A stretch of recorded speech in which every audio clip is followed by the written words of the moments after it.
வந்துட்டு ஸ்ரீ என்ற இந்த வார்த்தையை 2 இடத்துல பயன்படுத்துறாரு. ஒன்று அந்த கானான் வீட்டில் அந்த கல்யாணத்தில் அங்கே பயன்படுத்துறார். அதுக்கு பின்பதாக பயன்படுத்துகிற இந்த வார்த்தை அவர் சிறுவையில் இருக்கிற செய்யக்கூடிய ஒரு காரியம் என்னன்னா தன் தாயை பார்க்கணும்.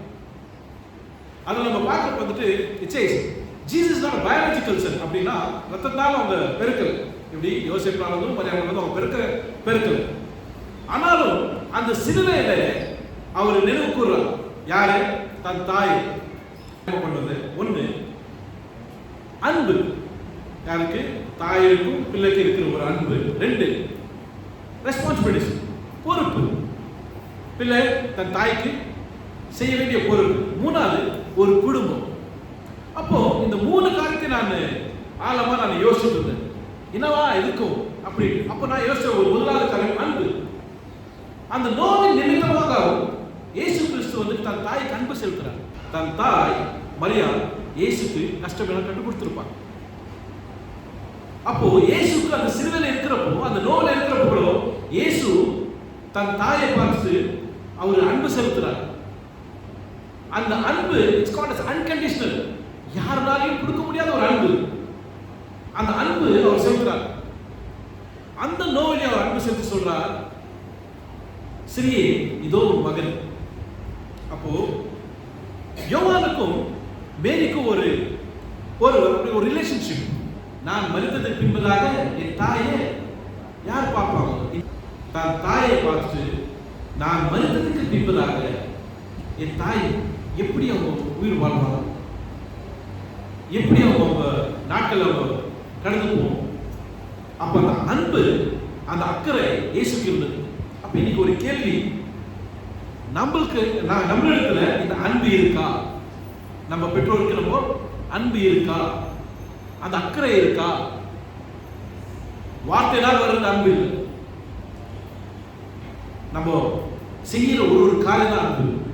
Love doesn't have words, it's expression சொல்லுவாங்க. எக்ஸ்பிரஸ் பண்ணி காட்டணும். நம்ம அன்பு செலுத்துன்னு சொன்னா அதை காட்டணும். நான் தியானிக்கிறேன் ஃபர்ஸ்ட் ரெஸ்பான்சிபிலிட்டி அப்படின்னா பொறுப்பு. நம்ம யாத்ராகமம் 20வது அதிகாரம் 1ஆம் வசனத்தை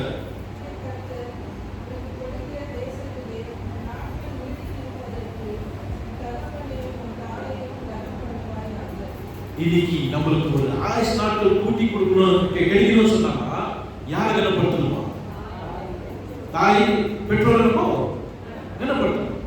இன்னைக்கு எத்தனை பேர் நம்ம சொல்ல முடியும், என் தாயை என் தகப்பனை கனப்படுத்துறேன்.